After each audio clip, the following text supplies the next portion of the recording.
Thank you. By the way, I don't think I got that third question, but hopefully it will all be built in together. They're all related. But just on the first bit, I would kind of question the premise of the question to a certain extent, because I think there's always been a separation between feminism and Marxism. And I don't think the fault lines really change as much as each new generation of activists tends to assume. I think the form differs, but the same fundamental patterns reassert themselves because we're still operating within class society, and more specifically within capitalist society. So 100 years after the 1918 Representation of the People Act, it's worth examining the courageous, groundbreaking feminism of Emmeline Pankhurst, which was also separatist and elitist. And it's worth comparing that to the activity of her communist daughter, Sylvia, who focused more on working class women in the East End. And the distance between these two counterposed approaches has varied during the last century, but the fundamental ideological divergence has remained.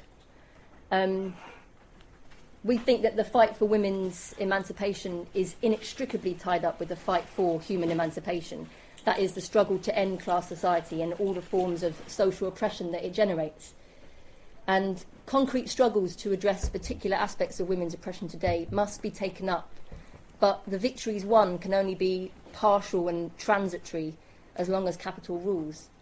And the material basis for completely uprooting the cause of women's suffering requires a revolutionary social transformation, which I would argue can only be accomplished by the creation of a mass revolutionary party based on a Marxist programme, composed of revolutionary women and men together in the same organisation, committed to fight for the interests of all the exploited and oppressed. But I think it's important early on to try to clarify what the real, as opposed to imagined, differences are between Marxists and feminists.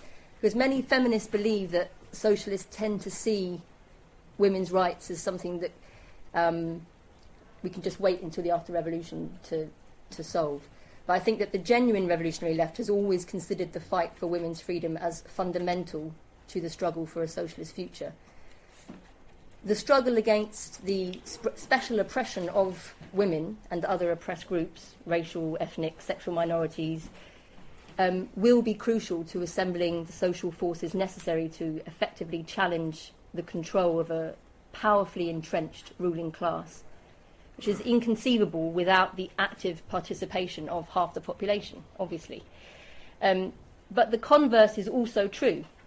To try to end women's oppression without a class perspective, without a perspective of overturning capitalist tyranny, is not only counterproductive, but in the end is always shown to be to result in the betrayal of those who most need to be unshackled, the poorest and most oppressed women around the world.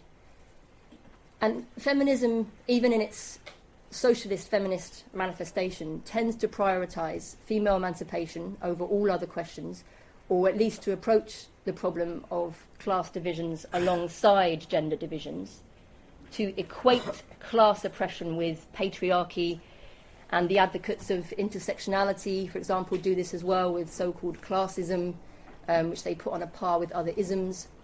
And this then tends to lead feminists always to put an emphasis on the autonomy of women's organisations.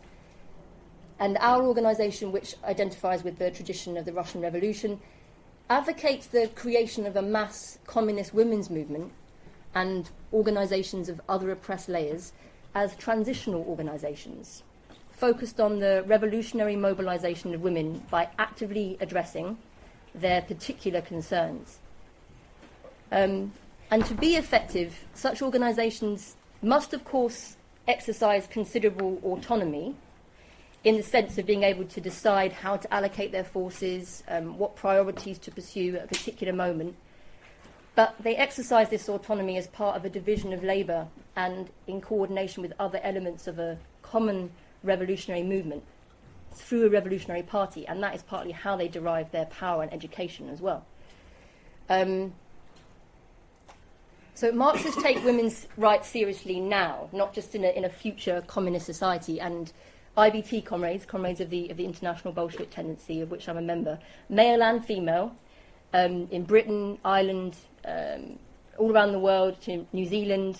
We've got a record of active participation in united fronts around specific issues, including, for example, the defence of abortion rights.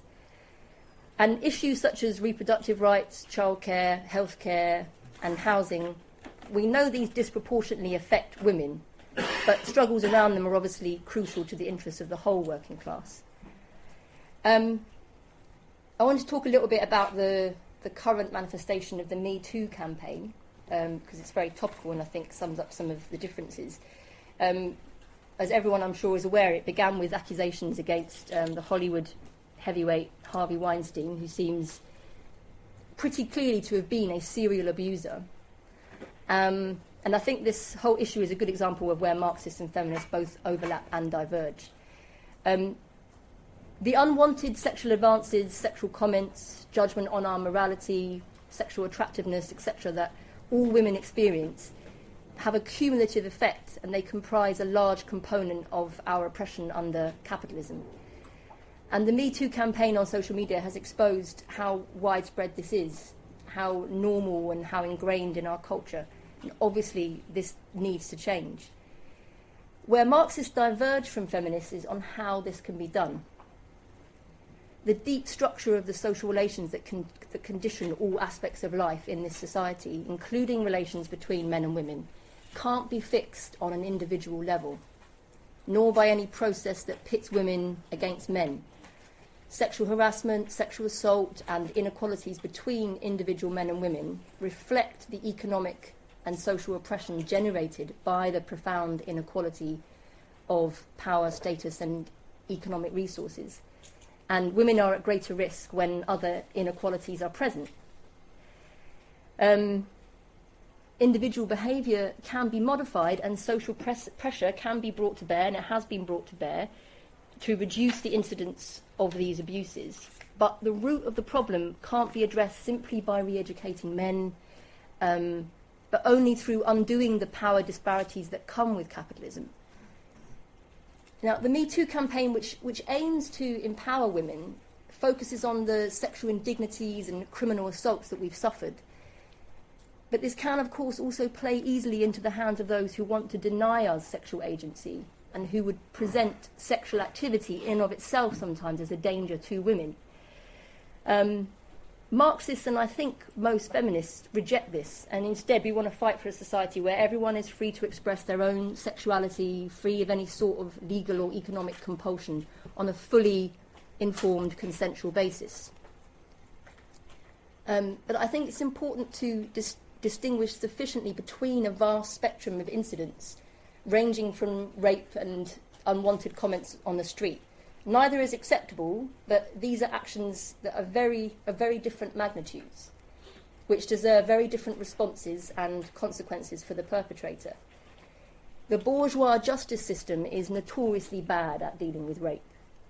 But to respond to this by asserting that all accusations should be believed and made public fosters a climate of trial by media that won't guarantee justice for the victims and can end up destroying the lives and careers of the innocent.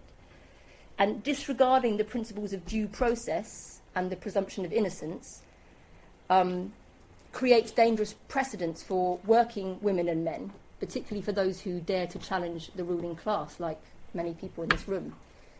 For example, employers otherwise uninterested in the well-being of their female employees might be very happy to use unsubstantiated charges against trade union militants, for example, as a pretext for firing.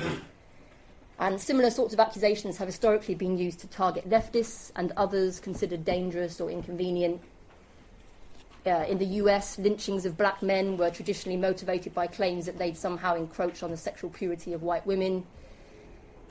Men who assault or rape women should, of course, suffer severe consequences, but the limited safeguards that we've won in the past to protect the innocent against arbitrary and capricious persecution by the state or employers should be vigorously protected.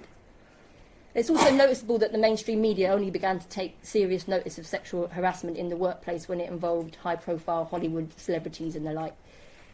The constant, unrelenting sexual harassment of low-paid women in the service industries, for example, is of no great interest, presumably because it's not glamorous. But in fact, as we all know, women are at greater risk of sexual harassment and assault when other inequalities are present, as I've said before. So this is why we have to link it to the social basis. Successful bourgeois politicians such as Hillary Clinton, Theresa May, Angela Merkel, they've shown how ultimately irrelevant gender is, because under their watch nothing much changes for ordinary working women, apart from getting worse. They talk about women's equality, but their actions are determined by serving and protecting the status quo. And any attempt to build female unity across class lines, as feminists tend to do, can only amount to subordinating the interests of poor black and working class women to those of the rich ruling class women who derive substantial benefit from the existing social order, despite whatever prejudices that they also endure as women. The Marxist strategy of uniting all those exploited and oppressed by capitalism is the only way to lay the basis for a world free of social inequality and material want, and thus the possibility for each woman or man to pursue their own path and enjoy fulfilling personal lives.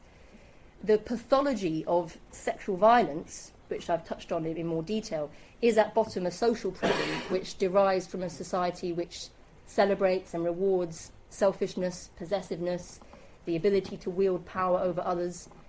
And the only way that full human potential for love and all other areas of our lives can be realised is through the creation of a rationally planned socialist economy that can provide secure access to the essentials of existence for all. And once the material basis for social egalitarianism is achieved, the daily brutalities experienced by women at every social level, but particularly by those on the lower rungs of the social ladder, will gradually become a thing of the past. And until then, the best we can do is to struggle against the inequities, both great and small, imposed by capitalism, while actively seeking to construct a viable revolutionary movement capable of ending the horrors of class society once and for all.